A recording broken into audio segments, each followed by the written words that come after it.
사랑하는 성도님들, 욥기 31장은 여러 가지 측면에서 하나의 결말이라고 우리가 볼 수 있습니다. 29장부터 31장까지를 묶어서 생각한다면 29장에서는 과거, 그때 사람들이 욥에게 어떻게 대우를 했고 또 욥 자신이 어떤 삶을 살았는지 그렇게 기록하고 있고, 또 30장에서 지금 사람들이 자신을 지금 욥의 시점에서 자신을 어떻게 대하고 또 자신이 어떤 처지가 되었는지, 그리고 오늘 말씀에서는 욥이 스스로 자신의 무죄를 하나님 앞에 맹세하는 그런 장면이 이제 29장, 30장, 31장에 계속해서 나오고 있습니다. 그래서 31장은 욥과 세 친구의 논쟁의 마지막이고, 또 이제 세 친구 다음으로 등장하는 엘리후와의 논쟁, 그리고 마지막에 등장하시는 우리 하나님으로 이어지는 그런 말씀의 시작입니다. 오늘 말씀에서 욥은 스스로 무죄를 주장하는데요, 맹세하는 형태로 무죄를 주장하고 있습니다. 지금 욥이 말하는 그 형식이 이렇습니다. 만약에 내가 이러이러한 것을 행했다면 나에게 이런 일이 닥칠 것이다, 이런 형식으로 말을 하고 있습니다. 아주 확신에 찬 발언이고 욥이 할 수 있는 가장 강한 어조의 발언입니다. 1절부터 4절을 보면 욥이 죄를 범하지 않았다고 주장하면서 유혹이 시작될 수 있는 눈을 언급하고 있습니다. 1절과 2절입니다. 내가 내 눈과 약속하였나니 어찌 처녀에게 주목하랴. 그리하면 위에 계신 하나님께서 내리시는 분깃이 무엇이겠으며 높은 곳의 전능자께서 주시는 기업이 무엇이겠느냐. 아멘. 욥이 한 번도 행한 적이 없다라고 맹세하는 첫 번째 사실이 뭐냐면 바로 젊은 여인에 대한 시선입니다. 성적인 타락에서 자신을 지켰다라고 맹세하는 부분입니다. 성적인 타락을 말하면서 가장 먼저 언급한 부분이 바로 시선입니다. 눈으로 보는 것입니다. 여러분, 인간은 눈에 보이는 것에 마음을 뺏기는 경우가 참 많습니다. 인간은 연약한 존재이기 때문에 나이에 상관없이 눈에 보이는 대로 유혹을 느끼고 또 성적인 유혹을 대수롭지 않게 생각하다 보면 정말 소중한 것을 다 잃어버리는 큰 문제가 생기게 됩니다. 오늘 본문에 나오는 욥은 그런 유혹에 넘어가지 않았다라고 스스로 고백합니다. 그리고 그런 고백에서 가장 먼저 언급한 것이 바로 시선입니다. 내가 내 눈과 약속을 했다라고 표현을 하고 있습니다. 우리가 눈으로 보는 것에 마음을 빼앗기는 경우가 많기 때문에 이런 유혹에서 우리를 지키기 위해서는 우리의 시선을 집중해야 할 올바른 대상이 필요한 것입니다. 우리는 하나님과의 언약의 관계에 집중해야 될 것입니다. 결혼도 마찬가지입니다. 하나님께서 하나님 앞에 약속한 두 사람, 그리고 그 약속을 한 그 귀한 시간을 기억해야 하는 것입니다.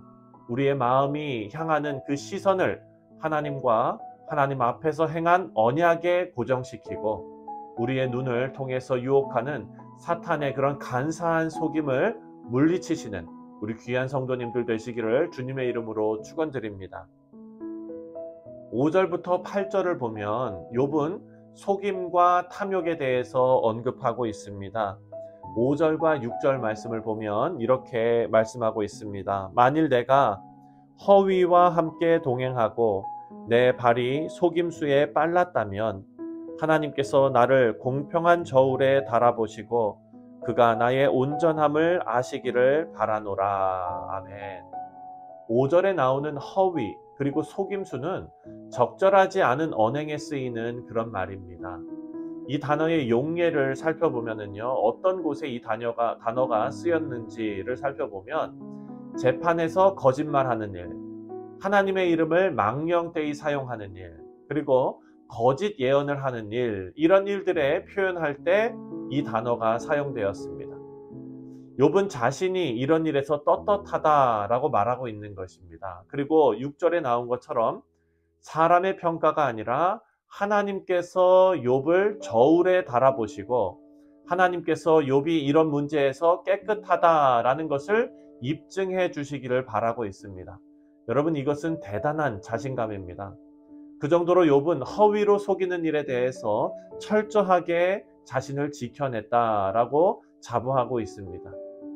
그리고 9절부터 12절까지의 말씀을 보면 간음에 대해서 욥이 말하고 있고, 또 13절에서부터 15절 말씀을 보면 자신의 종들의 형편을 돌아보지 않는 악한 마음에 대해서도 언급했습니다. 그리고 마지막 16절에서부터 23절까지는 가난한 자들을 돕지 않는 행동에 대해서 언급하면서 욥은 이런 일들에서 자유하다라고 주장하고 있습니다. 여러분, 이런 욥의 주장은 시편 24편을 생각나게 합니다.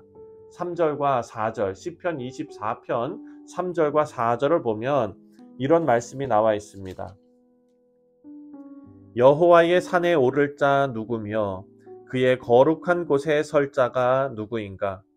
곧 손이 깨끗하며 마음이 청결하며 뜻을 허탄한 데 두지 아니하며 거짓 맹세하지 아니하는 자로다. 아멘.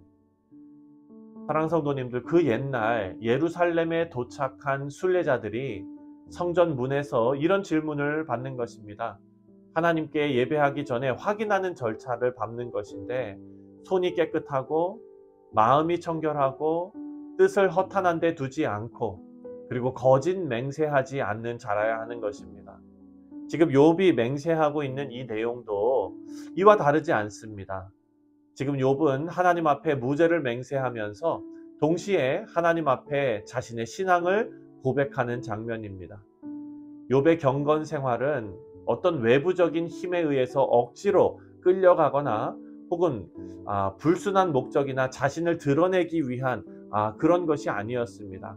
하나님 앞에 스스로 무죄를 맹세하며 언급한 모든 내용이 욥이 평소에 하나님 앞에 스스로 옳은 일이다 라고 깨닫고 자발적으로 그런 일을 행했던 그런 일이었습니다. 우리 사랑하는 성도님들, 오늘 언급된 욥의 자신만만한 무죄의 맹세를 우리가 바라보면서 우리 신앙생활과 비교하면서 두려움이나 혹은 강요나 혹은 좌절에 빠지지 말기를 바랍니다. 대신 예수 그리스도 안에서 욥이 언급한 그런 삶의 모든 부분이 우리에게 자원함과 그리고 즐거움으로 이루어지시기를 주님의 이름으로 축원드립니다.